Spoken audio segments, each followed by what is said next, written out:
Bonjour et bon après-midi à tous et toutes.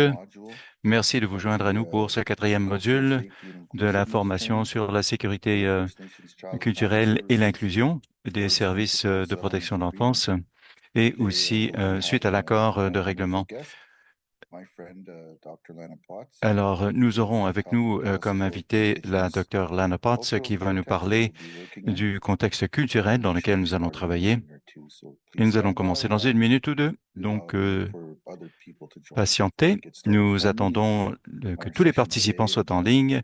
Notre séance aujourd'hui va commencer dans un instant. Et j'étais très heureux de voir, comme vous, que le Canada a battu les États-Unis à la joute de la Coupe hier soir. Bonjour tout le monde. Bienvenue à la séance d'aujourd'hui. Prochaine diapo.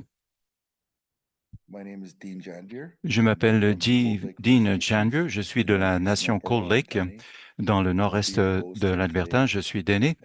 Je serai votre hôte aujourd'hui et donc j'ai le plaisir et l'honneur d'animer la séance aujourd'hui. Je suis honoré de faire partie de cette séance que nous faisons et nous avons un contenu merveilleux aujourd'hui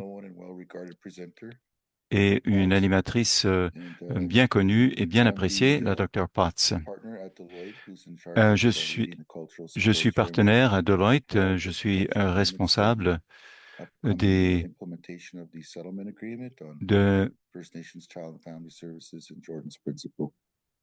pour le règlement des demandes de prestations suite à l'accord intervenu en rapport avec les services de protection de l'enfance et le principe de Jordan.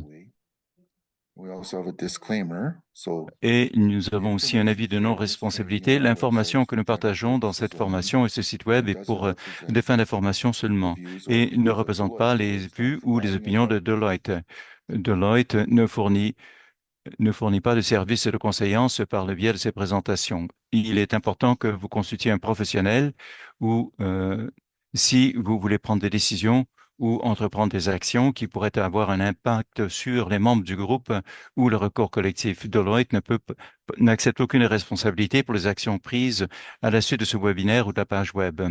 Ne partagez pas d'informations qui permettent de vous identifier ou demander des questions qui portent sur une demande de prestation particulière parce que cette formation a pour but de vous donner des informations générales seules.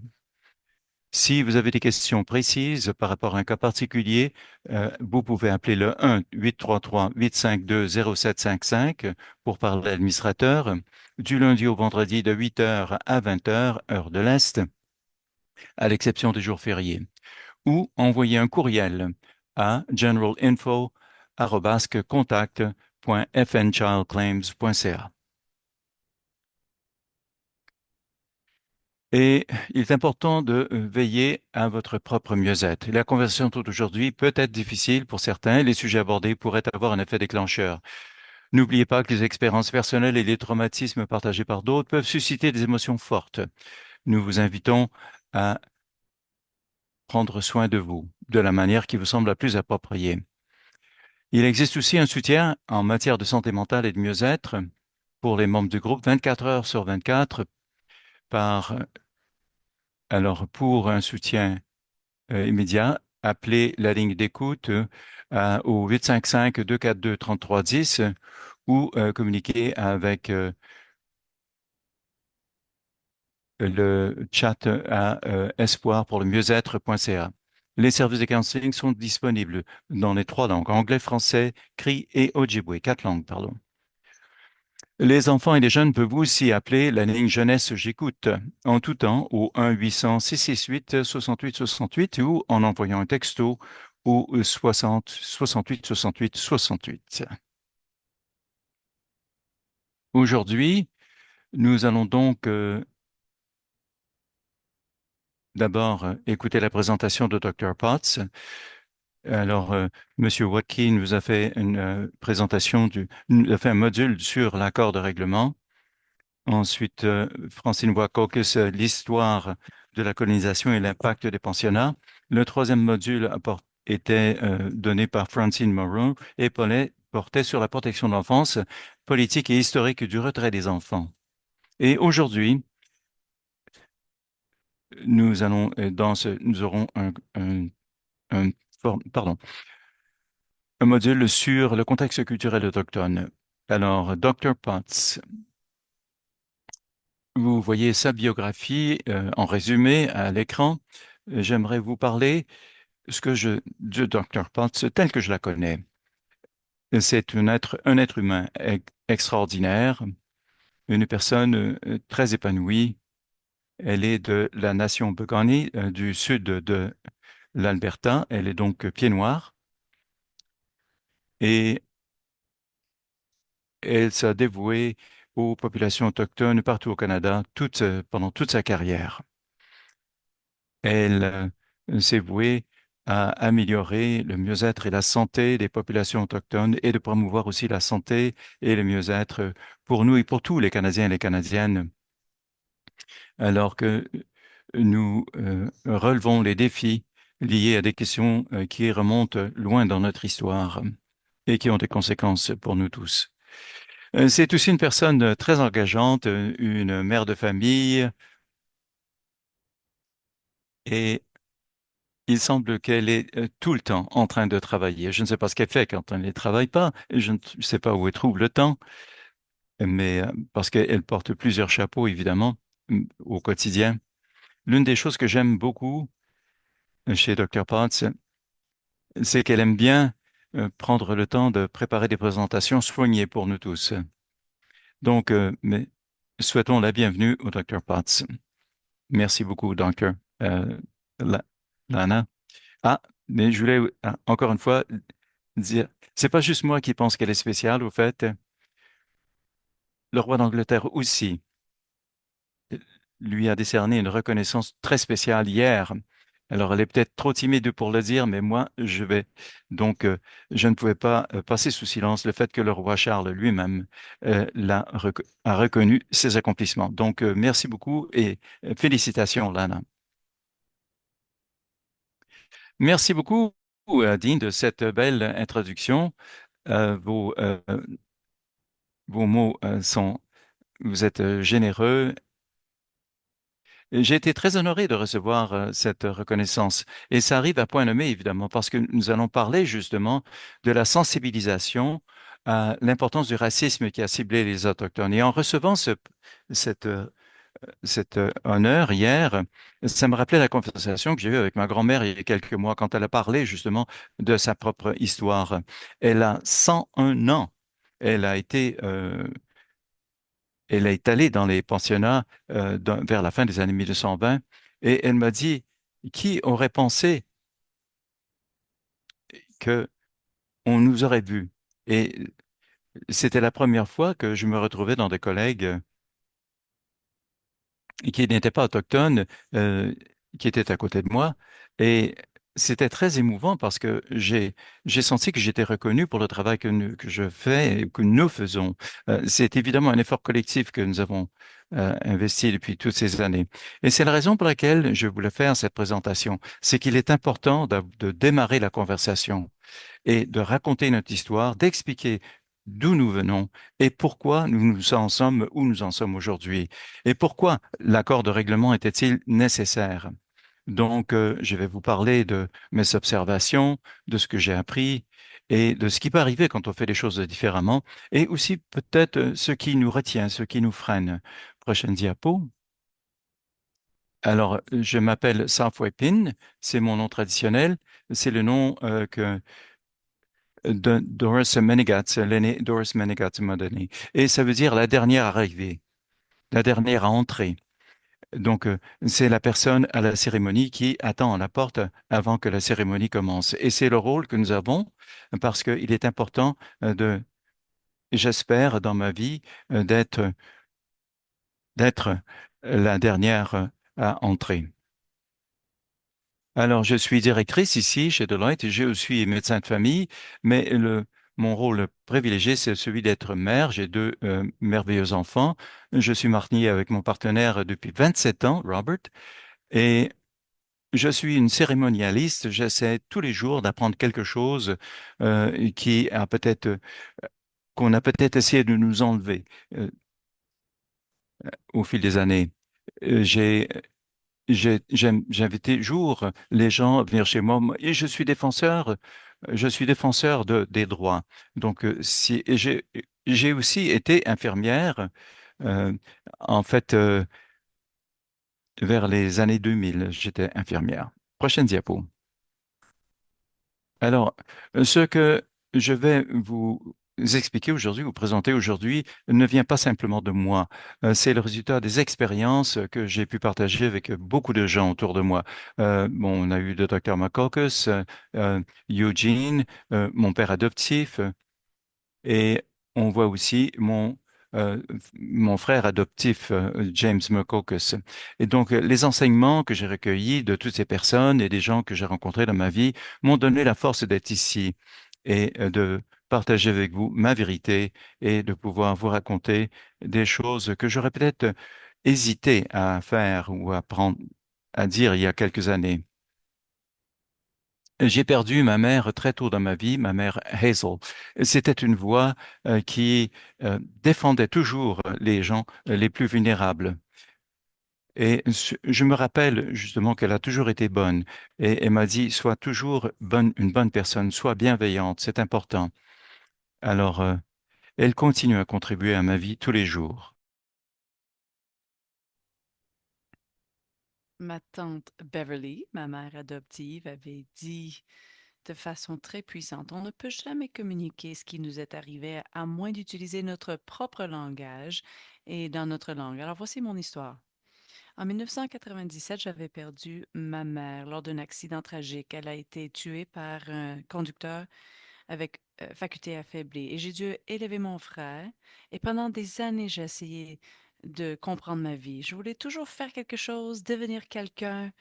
Je voulais rêver à un jour futur où je pourrais être ici pour vous raconter cette histoire.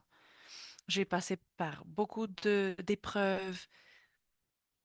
J'ai décidé que je voulais faire mieux. Et c'est là où j'ai commencé mon parcours de devenir une infirmière. Et lors de mes études, je rêvais toujours d'être médecin. J'étais à un événement à un moment donné. En fait, j'étais témoin d'un incident où un médecin avait sauvé la vie de quelqu'un.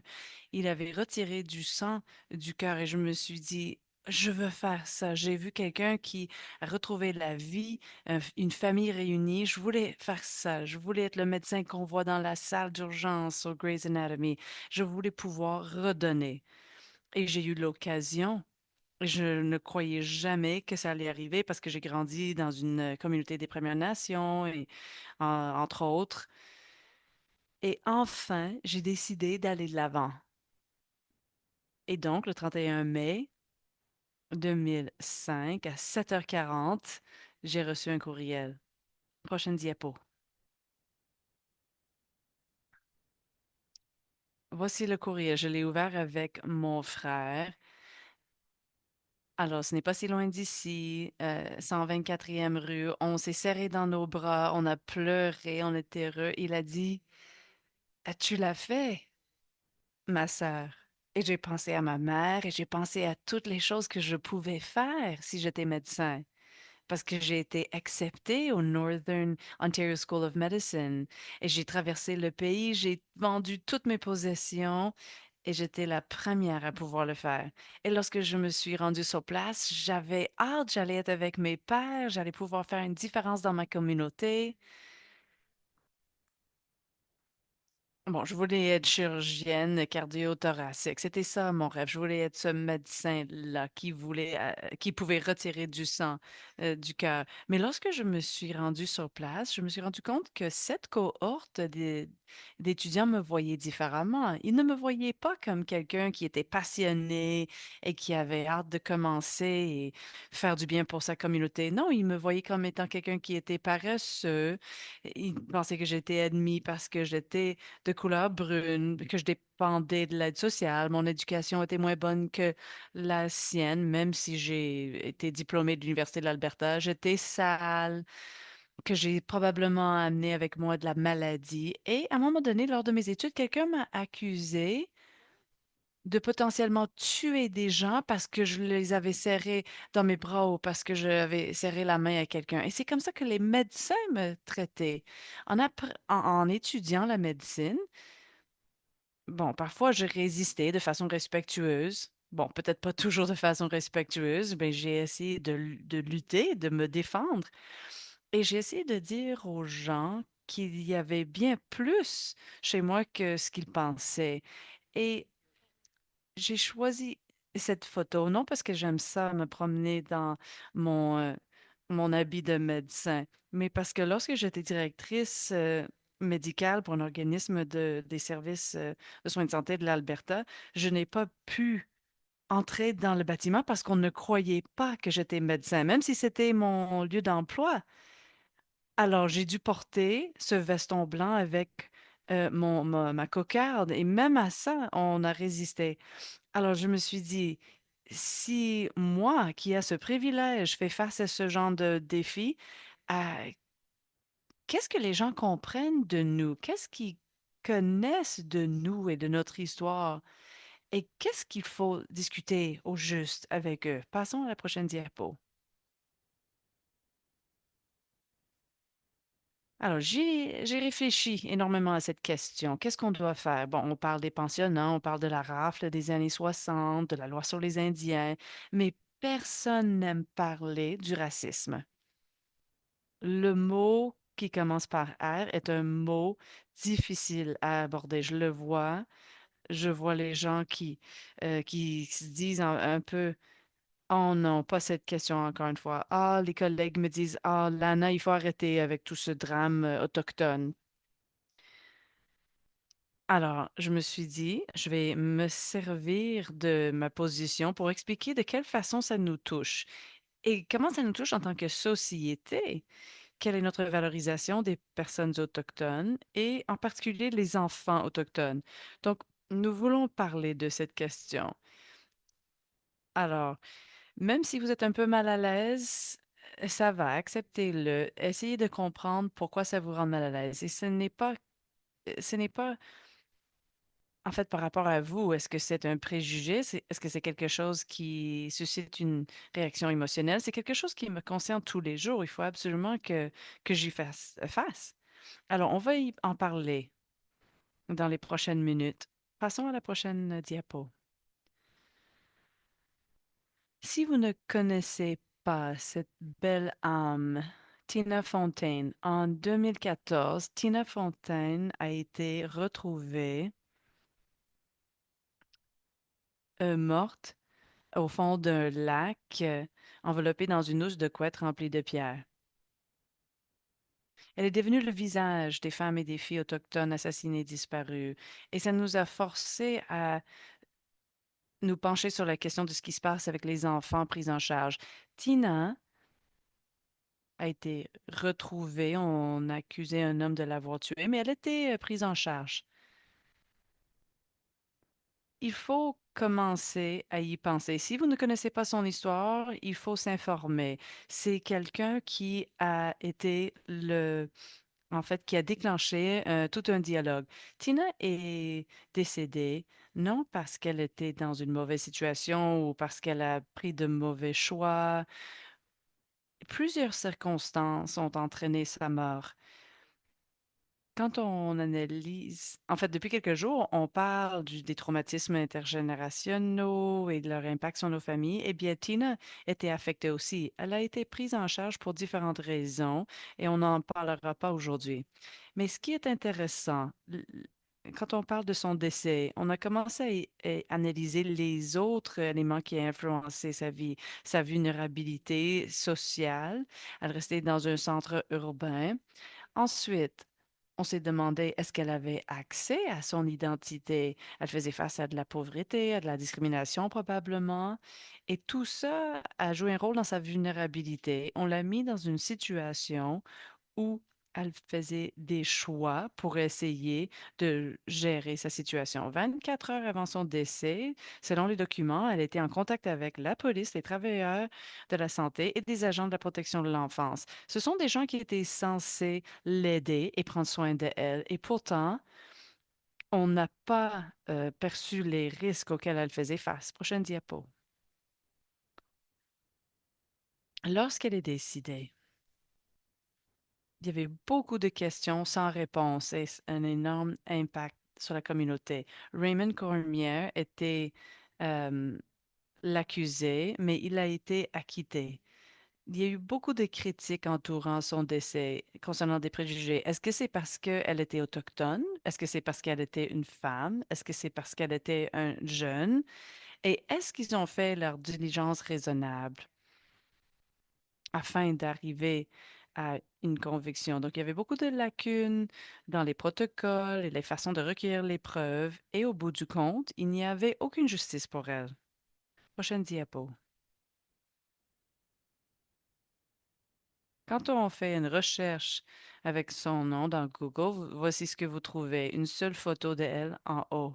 Alors voilà, Tina Fontaine. Tout le reste, ce sont d'autres Fontaines ou La Fontaine ou d'autres personnes liées à elle. Quand on cherche, prochaine diapo, quand on cherche Gabby Pepito, une jeune femme qui était portée disparue, on a documenté cette affaire comme étant l'une des plus médiatisées aux États-Unis. Si vous cherchez son nom dans Google, vous allez trouver des milliers et des milliers de photos de Gabby Pepito. Elle aussi, elle a été euh, tuée et on n'a pas eu de conviction encore pour l'auteur de ce crime. Alors, ce sont deux situations similaires. Tina était beaucoup plus jeune que Gabby. Et pourtant, sur CNN, NBC, messages en ligne, réseaux sociaux, TikTok, ont des centaines de milliers de vidéos. On n'en a pas trouvé pour Tina, mais c'était le cas pour Gabby. Alors, on se demande d'où ça vient. Il y a un syndrome qui s'appelle le syndrome de la femme blanche portée disparue. Ça veut dire qu'on met beaucoup plus d'accent sur les femmes blanches attrayantes par rapport aux femmes noires racialisées de couleur. C'est-à-dire que la police porte plus d'attention à à ces cas-là que des filles femmes autochtones. Pensez-y. Est-ce que c'est parce que la société accorde plus de valeur à une catégorie par rapport à l'autre? Selon la société, laquelle a plus de valeur? Parce qu'on doit prendre des choix d'accorder des ressources à davantage de ressources à une affaire plutôt qu'à l'autre. Prochaine diapo. Ensuite, j'ai commencé à réfléchir à la valeur, d'où ça vient, d'où venons-nous et quel est le lien? Quelle est la valeur que la société nous accorde? Ça a commencé où?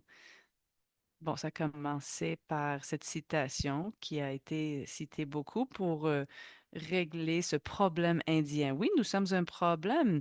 Nous sommes un problème parce que c'est notre terre et nous sommes un obstacle au progrès de la société en raison des réclamations territoriales parce que c'est notre terre. Alors, il y a toujours eu des efforts de nous écarter ou de se débarrasser de nous. Prochaine diapo.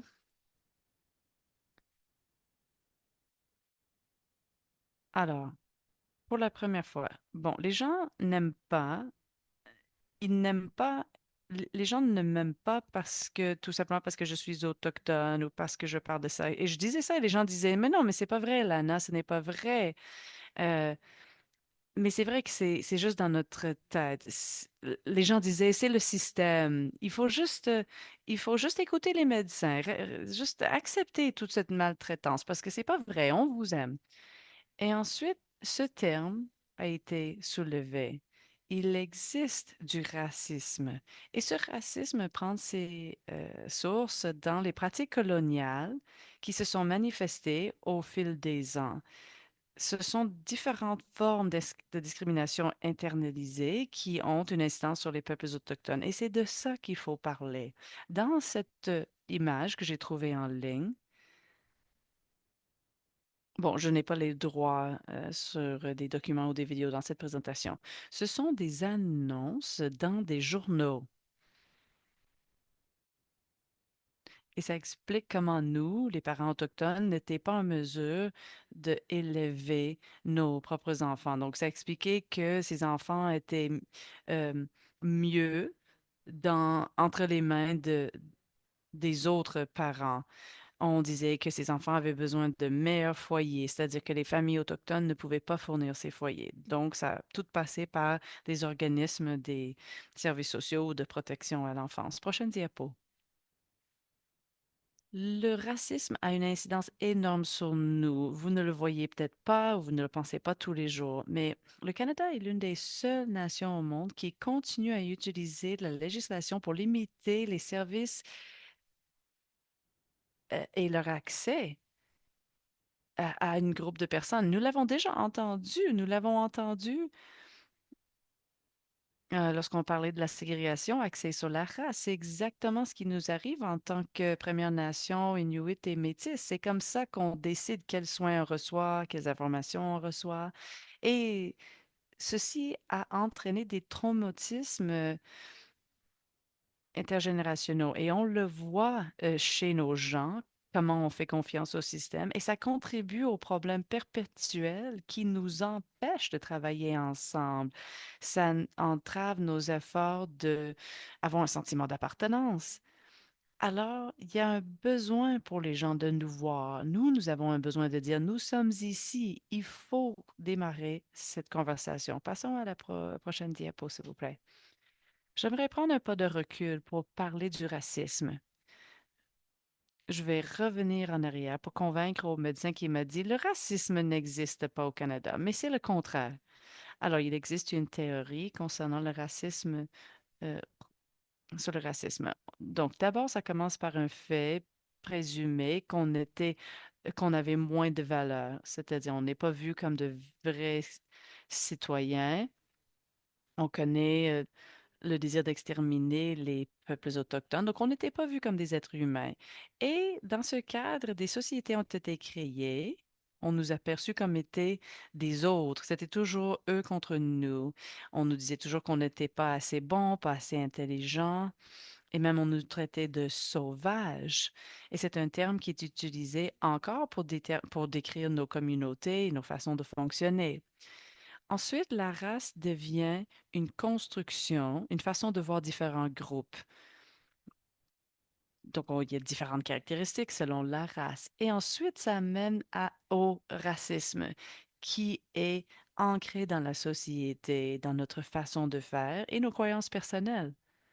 C'est de là qui vient le racisme. On enseigne à quelqu'un, ces gens-là avec des cheveux mauves, euh, créent des problèmes. Ils ne sont pas intelligents, ils n'écoutent pas. Alors là, on entend ça pendant toute sa vie et pendant des générations. Lorsqu'on voit quelqu'un avec des cheveux mauves, on se dit, ah, peut-être que cette personne n'est pas assez intelligente. Ah, ou la personne se présente et ne veut juste créer des problèmes. Ou elle reçoit des choses gratuites parce qu'elle a des cheveux mauves. Et c'est ça qu'on nous a appris au sein de notre société concernant les peuples autochtones. Prochaine diapo. Alors, c'est comme ça que le racisme se manifeste. Et c'est là où c'est difficile d'en parler. On croit que c'est seulement du côté personnel. Par exemple, l'intimidation, quand on nous traite de différents noms. Par exemple, on me traitait de squaw quand j'étais jeune. Et les élèves m'appelaient The Little Squaw. Et ça, c'était acceptable dans l'école catholique que j'étais obligée de fréquenter.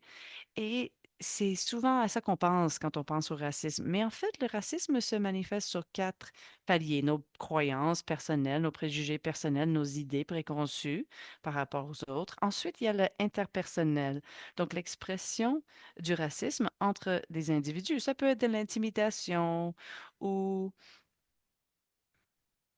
notre façon de penser aux autres. Ensuite, il y a le palier institutionnel, donc les traitements, les politiques.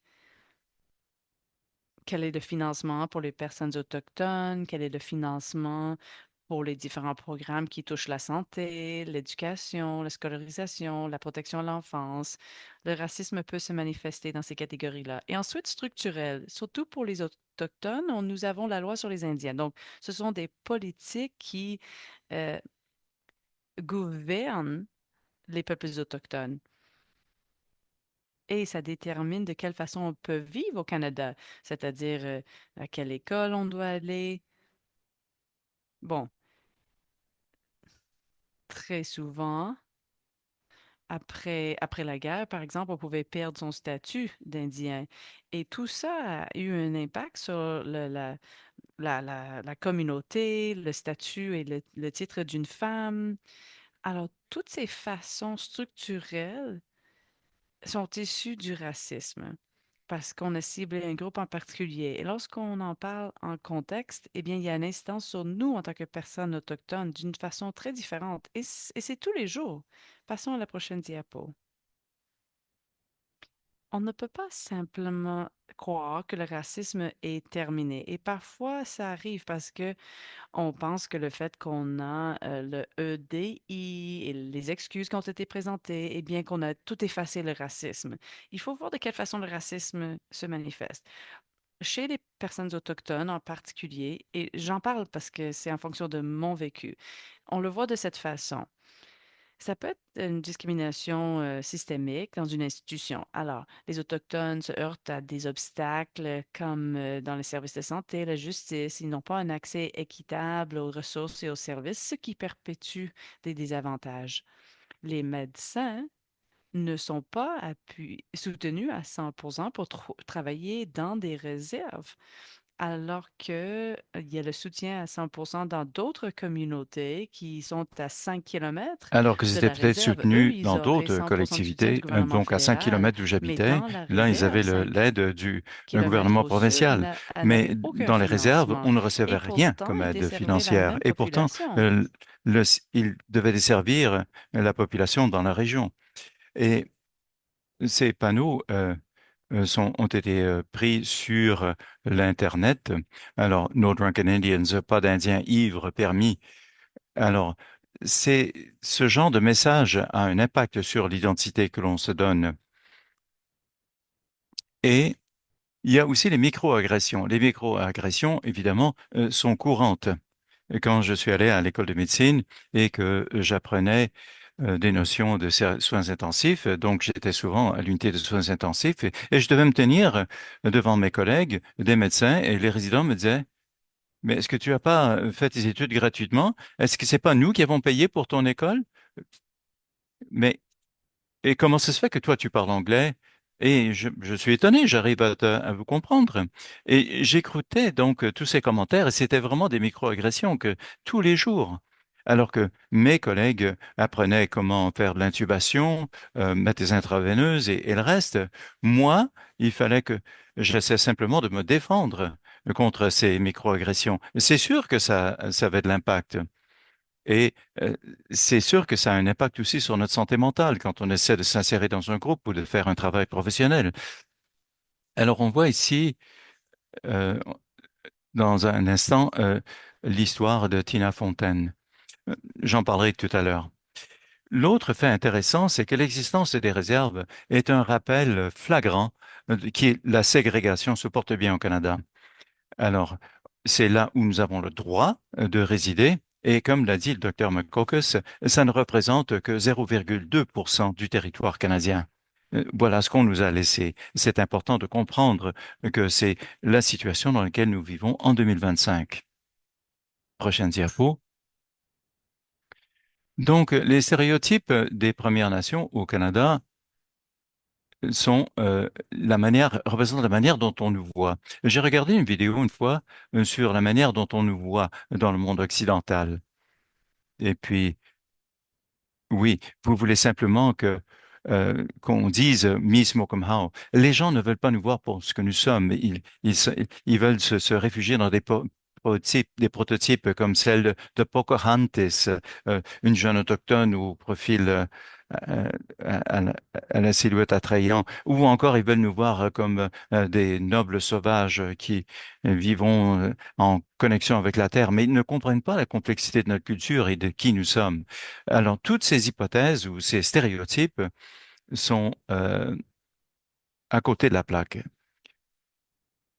Mais on nous associe avec tous les stéréotypes qui circulent dans les médias, ou qu'on vit au crachat du gouvernement, ou qu'on est riche grâce à nos casinos. Mais ça ignore complètement les défis auxquels font face nos collectivités pour essayer de se tirer d'affaire et de voir aux besoins de leur famille.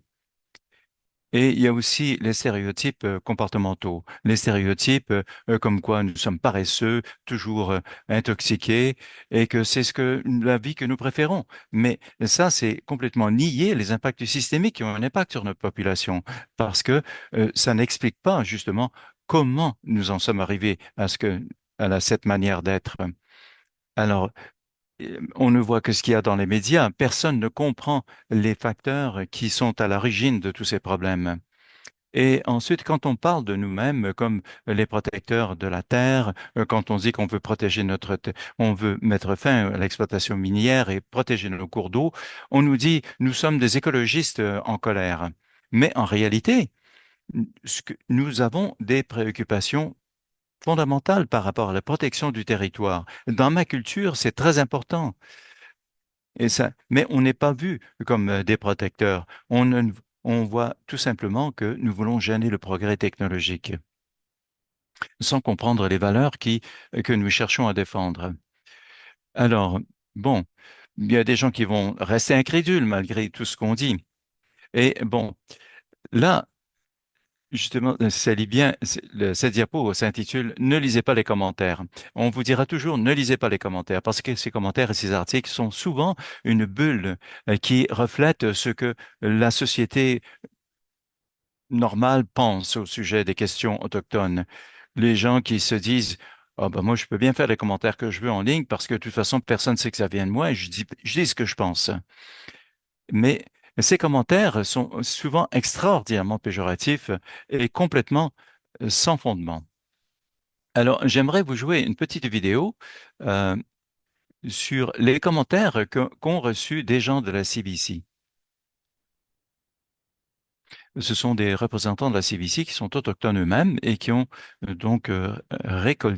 recueilli des commentaires sur les plateformes sociales. Tu devrais aller jouer dans le parc près de chez nous où les Indiens s'amusent à battre les autres et à tuer les gens. Et puis quoi, après? Maintenant, ils s'attendent à ce que le gouvernement s'occupe d'eux autres quand ils prennent des drogues et s'envoient en l'air sans protection. Ils savent bien les risques qu'ils prennent en vivant comme ça. Avant, ils mangeaient du bison. Maintenant, ils mangent aux frais des Blancs. Les Premières Nations n'ont pas la maturité nécessaire pour qu'on leur donne quelque responsabilité que ce soit. C'est bizarre comment les Autochtones pensent que leur choix de vie, c'est la faute du gouvernement, de la police ou de l'homme blanc. Peut-être que s'ils s'arrêtaient de prendre de la drogue, de se prostituer et le reste, ils ne se feraient pas assassiner. Oui, c'est le etc. moi, qui me rend folle.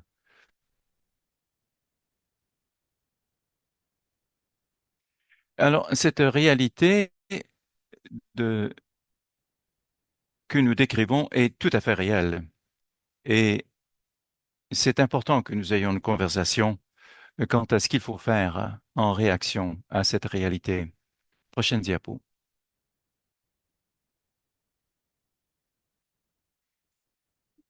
Alors, en 2012, et c'est un autre exemple d'un mouvement incroyable.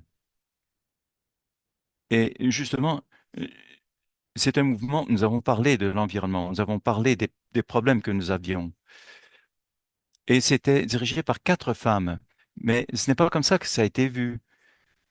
Parce que on s'est réunis, on a chanté et dansé, et en fait, la réaction du public a été extrêmement négative. Ces quatre femmes ont fait l'objet de menaces, elles ont été attaquées, et justement, la semaine dernière, j'ai trouvé des commentaires par rapport à cette diapositive. Et ça, c'est tiré du Consortium des Premières Nations, et ça parle justement de ce webinaire, et dit que, et parle de parasites autochtones. Le fait est que les Autochtones sont officiels et pourtant, dans ce commentaire, on dit, malgré l'aide astronomique qui a été fournie aux Autochtones, Les Autochtones siphonnent l'argent des contribuables. Et les Premières Nations ont ensuite l'audacité de quand même de se plaindre et de dire qu'on n'en fait pas assez. Et donc, euh, et donc, c'est vraiment un racisme profondément ancré qui est reflété dans ces commentaires. Et ça, c'est en dépit du mouvement Idle No More, qui était un mouvement qui avait pour but de sensibiliser et qui nous a amenés où nous en sommes aujourd'hui. Ces conversations se poursuivent encore aujourd'hui, malheureusement. Prochaine diapositive. Donc, les gens nous voient comme pauvres et ah oui, mais la manière que c'est perçu, c'est que les Autochtones ne veulent rien faire pour s'aider. Ils laissent leur maison se délabrer et personne ne voit que c'est la conséquence du racisme, des politiques du gouvernement qui étaient déficitaires et aussi des traumatismes que nous avons vécus, par exemple la rafle des années 60 et de l'impact du colonialisme sur nos communautés et la surreprésentation des enfants autochtones dans les services de protection de l'enfance, par exemple. Alors, voici les causes. Alors, si on regarde les conséquences du racisme, l'impact sur le taux de suicide, les problèmes de santé, le sous-emploi, personne ne parle de cela. Il ne parle de nous qu'en disant qu'on n'est pas capable de faire, de s'occuper de nous-mêmes, que nous sommes toujours à la traîne du gouvernement. Les gens ne comprennent pas les difficultés avec lesquelles nous sommes aux prises et qui ont des origines historiques. Alors, l'impact du racisme sur les politiques de gouvernance des peuples autochtones sont énormes et c'est important de les comprendre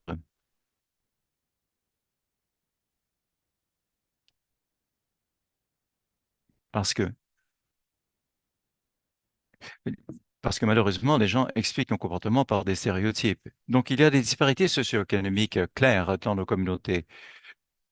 Mais ce n'est pas parce que les gens ne veulent pas travailler qu'il y a un sous-emploi, c'est parce qu'il n'y a pas de possibilité d'emploi. Et il y a aussi des obstacles à l'éducation, parce qu'il n'y a pas d'investissement dans les écoles pour permettre aux enfants euh, de, de poursuivre leurs études et d'obtenir l'autodiplomation comparable aux communautés non autochtones.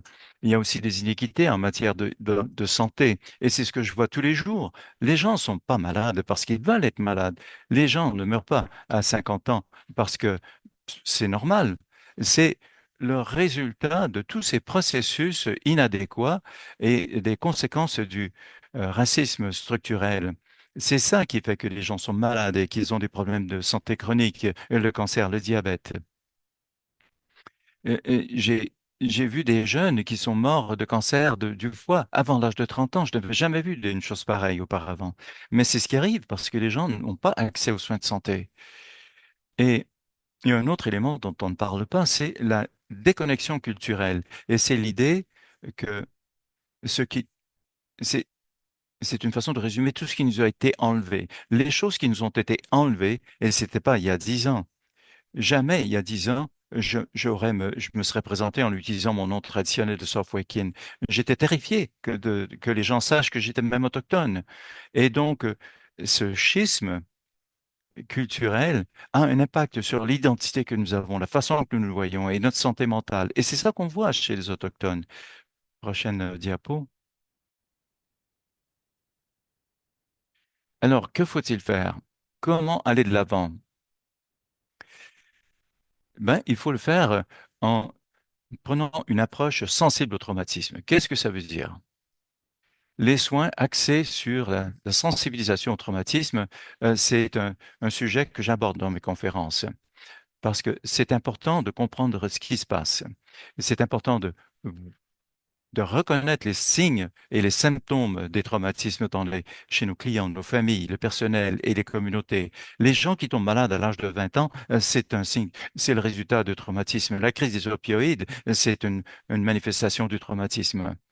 Et donc, ensuite, il y a évidemment la réaction et la résistance à la retraumatisation ou la prévention de la retraumatisation. Ça, ce sont les choses qu'il faut faire pour, on ne veut pas simplement comment apprendre à, à répondre au traumatisme.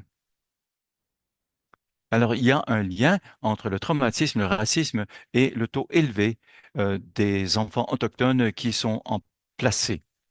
Et donc, c'est le résultat concret de toutes les inégalités dont nous avons parlé, les désavantages socio-économiques, euh, le manque d'accès à des soutiens culturels pertinents. Et donc, ce n'est pas notre faute. Il y a des choses qui nous sont arrivées. L'enlèvement des enfants au fil des années les a complètement divorcés de leur réalité, de qui ils sont.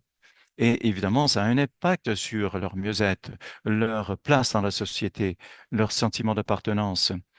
Et il y a des rapports euh, qui, qui disent que les jeunes veulent savoir d'où ils viennent, qui ils sont, et ils veulent connaître leur nom spirituel ou leur nom traditionnel. Ils veulent avoir un sentiment d'appartenance et retourner dans la communauté d'où ils proviennent. Et c'est ça dont il faut parler maintenant, si nous voulons être plus sensibilisés au traumatisme.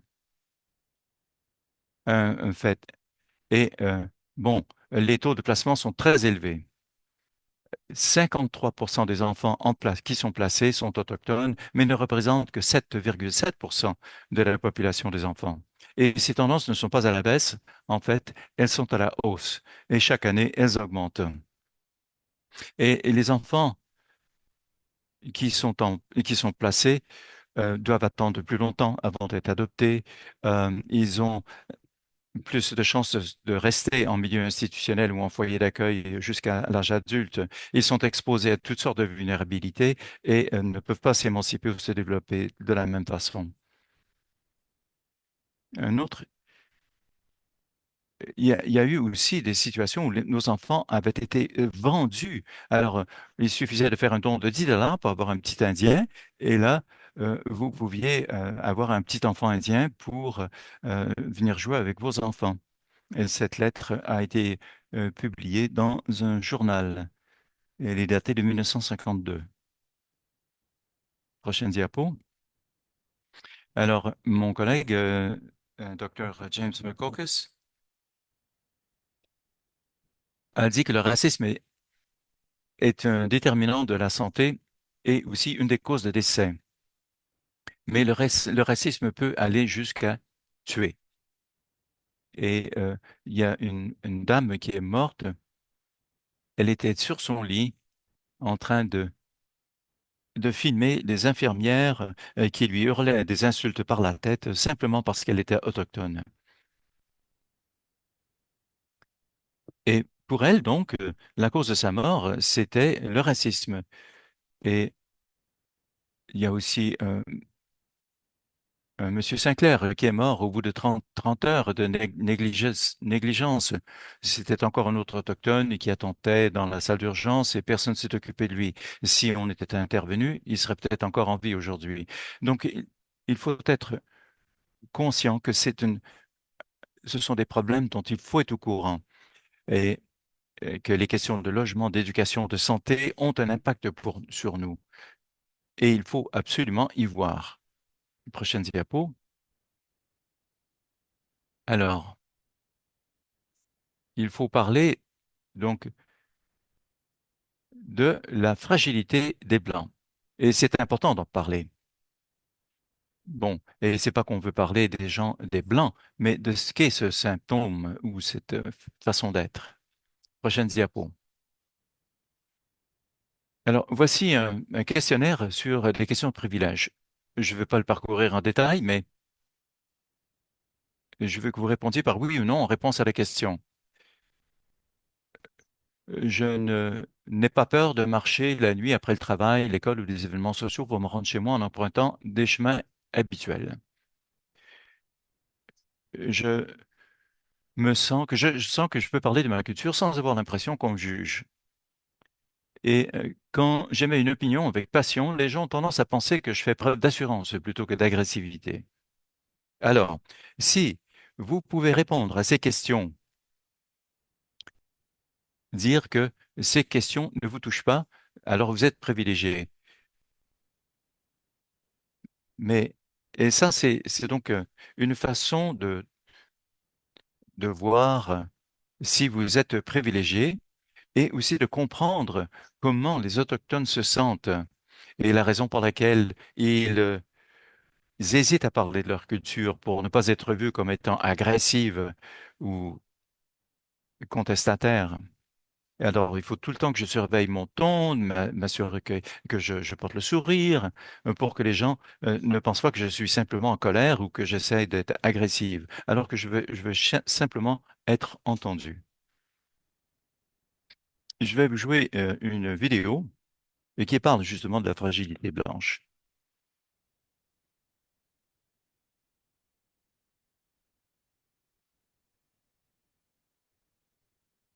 Dans un instant, patientez.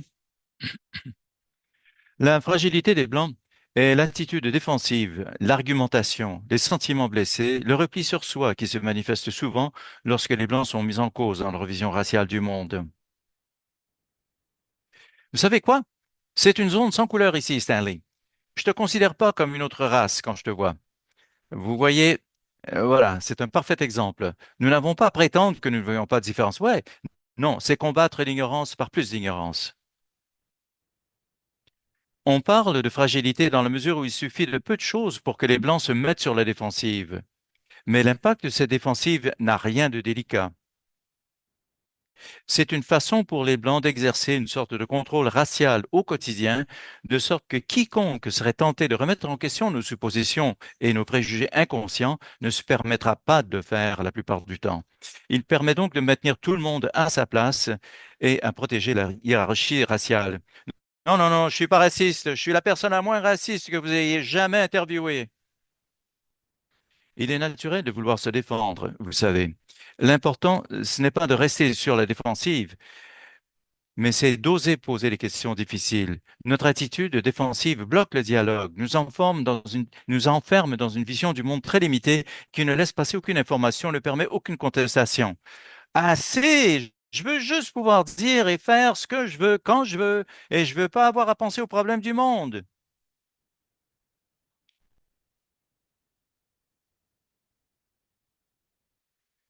Ça nous sert de ne pas en parler. Le racisme, c'est le statu quo. C'est le statu quo de votre société, de ma société, de toutes les cultures coloniales blanches du monde occidental. Et en tant que personne blanche, le statu quo me permet de vivre tranquille, pratiquement 24 heures sur 24, 7 jours sur 7. Le système judiciaire de ce pays n'a pas été bon pour nous. Non. Et voilà un cours de 2 heures sur les Noirs. Mon Dieu, j'aimerais donc être ailleurs. Allez-y. Donc, je ne pourrais pas faire la prise de conscience nécessaire en portant les œillères de mon confort blanc. Il faudra que j'ose quitter ma zone de confort et me risquer à remettre en question les idées reçues. Alors, j'ai choisi de faire cette vidéo parce que j'étais nerveuse d'expliquer la fragilité blanche en tant que personne autochtone et je ne voulais pas heurter qui que ce soit. Mais c'est quelque chose qu'il faut considérer, évidemment. C'est, nous savons quel est le problème, nous savons ce que nous devons faire, mais c'est pas que on n'a jamais parlé des problèmes autochtones depuis une centaine d'années, les dernières 100 ans. Mais j'ai lu justement ce livre de Robin DiAngelo et là, ça m'a aidé à réfléchir à la manière d'aborder ce travail. La fragilité des Blancs est une question importante parce que ça explique pourquoi on se met sur le défensif et ça m'a aidé à comprendre pourquoi il y a ce comportement, cette attitude défensive et pourquoi mes collègues médecins se sont fâchés lorsque je parlais des questions raciales ou que je soulevais des sujets. Il disait, on n'a pas besoin de parler de ça, on n'a pas besoin de se pencher sur ça, il faut simplement tourner la page, il faut passer à autre chose. Mais la fragilité des Blancs a un impact sur l'équité raciale. C'est un malaise des Blancs qui peuvent éviter de faire face au racisme. Et ceux qui sont en pouvoir, en fait, ça empêche un engagement significatif. En fait, c'est rendu normal. C'est le pouvoir accumulé et c'est le pouvoir du bénéfice de la doute. Le pouvoir du bénéfice du doute, c'est cette idée que, bon, ça va, ils sont en sécurité, il ne faut pas s'en préoccuper, on n'est pas obligé de se préoccuper de Deux, il y a moins de chances qu'une personne blanche soit suivie ou enquêtée par la police. La couleur de leur peau ne sera pas la raison de remettre en question leur crédibilité, par exemple. Et si une personne blanche fait une erreur, on va probablement pas s'en servir pour leur nier quoi que ce soit à l'avenir. Je parle de ce cas. Si jamais une personne blanche est accusée d'un crime, il y a moins de chances qu'on le présume être coupable, moins de chances, en fait, plus de chances qu'on les évalue de façon équitable dans les médias. J'aimerais parler de Colton Bushy maintenant. Prochaine diapo. Colton Bushy a été tué par Monsieur Stanley, mais il a été acquitté. Colton Bushy, en fait, son décès n'était pas un événement isolé. Mais il s'agit du racisme parce qu'on avait un homme non autochtone qui a tué un jeune homme autochtone. Et on a dit que c'était très près de son visage. Et il a été acquitté. Il n'y avait pas de personnes autochtones impliquées dans le procès. Mais ce n'est pas le seul procès. Pamela George, Sammy Gladue, Neil Chance. Et à Calgary, Joey English, quelqu'un que je connais, ils ont tous vécu des situations similaires. La vie des personnes autochtones ont été enlevées par des personnes non autochtones. La justice n'a pas été rendue. Personne n'a été accusé ou les gens ont reçu des peines moins sévères parce qu'ils étaient non autochtones. Le décès de Colton Bushy est devenu un symbole, une raison de parler de la discrimination et de ce qu'on voit dans le système judiciaire. On le savait déjà, ce n'est pas nouveau, mais c'était la raison pour laquelle on a démarré le dialogue autour du privilège des Blancs. Passons à la prochaine diapo. La fragilité des Blancs contribue au racisme systémique. C'est ça. Mais pourquoi, Lana? Pourquoi on ne peut pas tourner la page? Alors, j'ai appris la différence entre les mécanismes et le dialogue, de quelle façon ça fait taire des voix marginalisées. On nous dit de nous taire, de ne pas parler de nos enjeux ou de nos histoires. Et il y a vraiment une incidence sur la dynamique de l'alliance inclusive. Parce qu'on dit, vous savez quoi, je ne veux pas être mal à l'aise, donc je vais laisser les choses telles quelles, je ne veux pas en parler, on n'est pas obligé de l'aborder, on va passer à autre chose. On a peut-être une politique sur la DEI, mais on ne fera pas le travail. Et c'est ça qui garde les choses confortables parce qu'on ne veut pas aborder quelque chose qui les rende inconfortables. Prochaine diapo. Le rôle du privilège des Blancs sur les droits des Autochtones, ça c'est une déclaration que j'ai trouvée. Le privilège des Blancs renforce les inégalités systémiques qui briment les droits des Autochtones, ce qui entraîne des disparités en matière d'accès aux ressources, de représentation et de justice, et donc perpétue ainsi les cycles de marginalisation et d'oppression. Alors, c'est justement ça. Je l'ai appris et ensuite, je me suis dit, bon, c'est pour cette raison que les collègues et des médecins n'ont pas ces discussions parce que c'est très difficile pour eux. C'est difficile de songer à ce qu'ils peuvent faire. Prochaine diapo.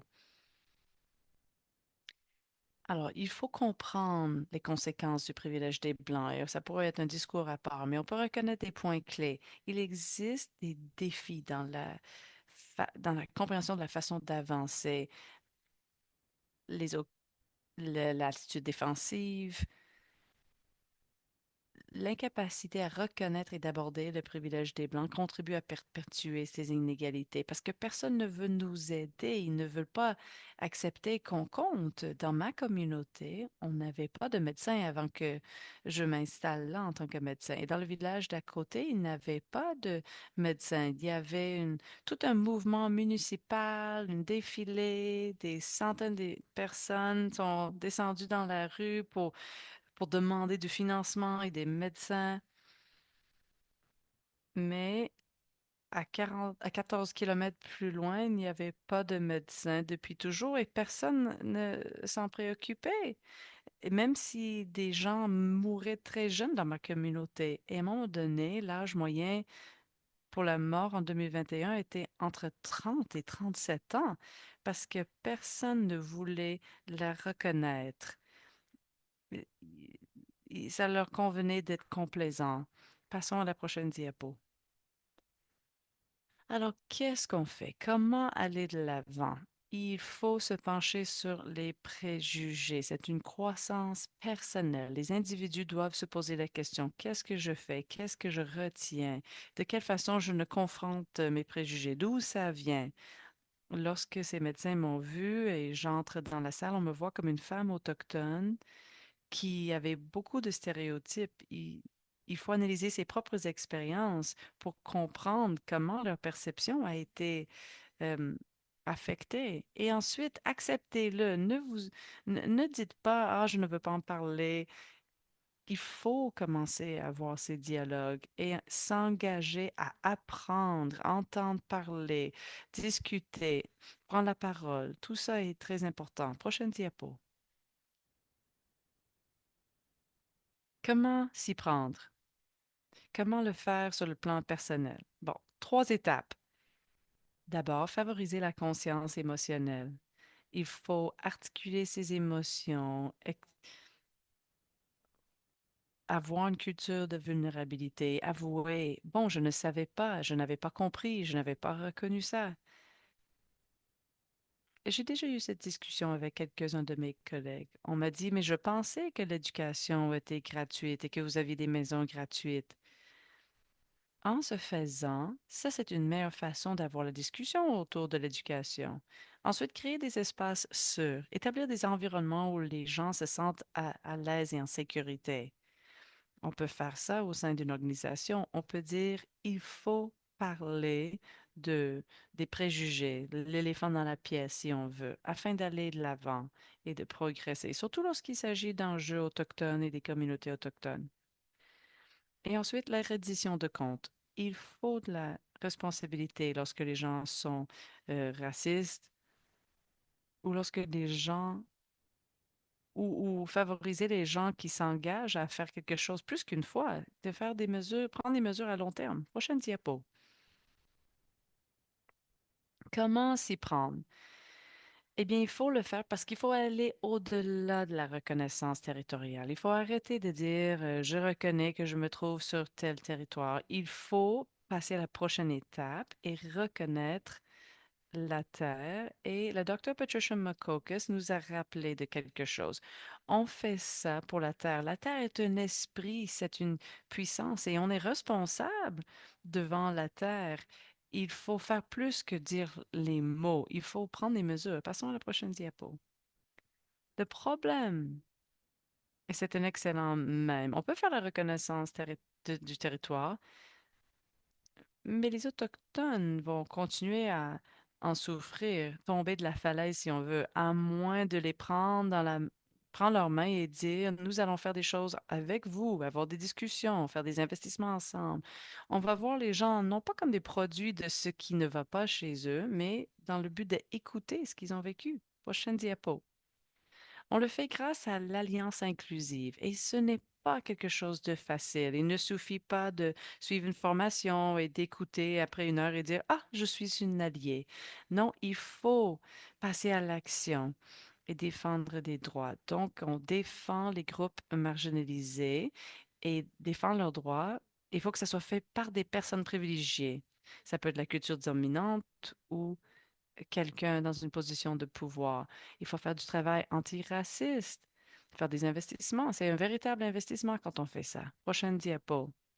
Il faut de l'empathie, du soutien et de l'engagement. Empathie, c'est-à-dire une véritable compréhension, comprendre l'histoire, comprendre euh, les liens entre les éléments, comprendre pourquoi. Ensuite, développer des soutiens, prendre la parole et dire, il faut amplifier les voix autochtones, il faut embaucher des personnes autochtones qualifiées pour mener des initiatives autochtones, il faut que nos actions soient en concordance avec ce qu'on dit et les t-shirts qu'on porte, plutôt que de dire, on va le faire, en fait, on va on va le faire pour de vrai. Ensuite, l'engagement. Voir de quelle façon on fait la promotion de l'équité et de la justice. Parlons-en. En fait, faisant en sorte que euh, nos actions vont réellement faire la différence. Autre chose, il y a le mot upstanders. Sheila McLean était l'une des seules femmes non autochtones qui a fait partie du mouvement Idle No More, Jamais plus d'inaction. Elle est vraiment une défenseur. Elle parle de la fragilité des Blancs. Elle dit que c'est nécessaire et elle explique comment s'y prendre. Alors, elle remet en question les politiques et le racisme. Il critique les positions des entreprises, ses défenseurs. Et même d'écouter les points de vue, et je peux le dire en tant que médecin, jeter des ponts. On peut s'y prendre de différentes façons à tous les jours. Même le fait de suivre cette formation et de faire ce travail euh, sur la demande de règlement, déjà là, on peut dire, j'en sais un peu plus. Prochaine diapo.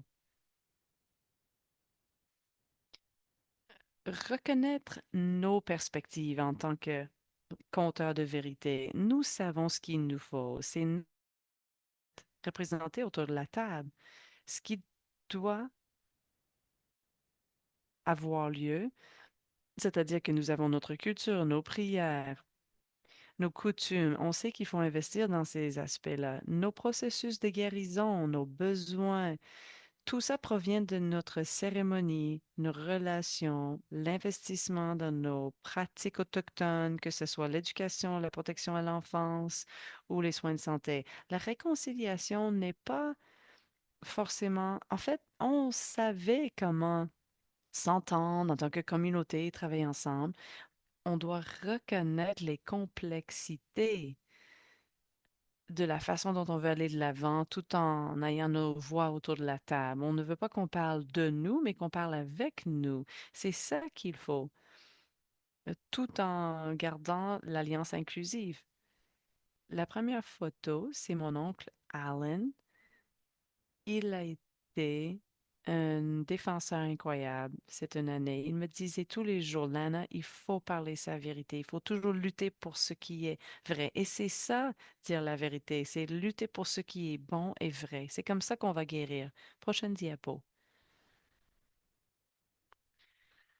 L'alliance inclusive n'est pas passive. Ça ne veut pas dire se rendre chez Walmart pour porter le T-shirt le 30 septembre et ensuite le mettre dans son placard. Ce n'est pas seulement de faire une petite affiche pour George Floyd, c'est de passer à l'action pour George Floyd. Ce n'est pas de simplement dire, ah, c'est dans les nouvelles, il faut que je porte le chandail, je dois mettre Black Lives Matter sur mes réseaux sociaux. Non, c'est bien plus que ça. Ce n'est pas seulement une entreprise qui change euh, leur politique sur papier. C'est vraiment actif. Souvent, les entreprises veulent changer leur image publique ou, ou des choses comme ça, mais il faut vraiment faire des investissements. Il faut s'investir même. Prochaine diapo. Trois façons de s'y prendre. On va en parler très rapidement. Sur le plan personnel,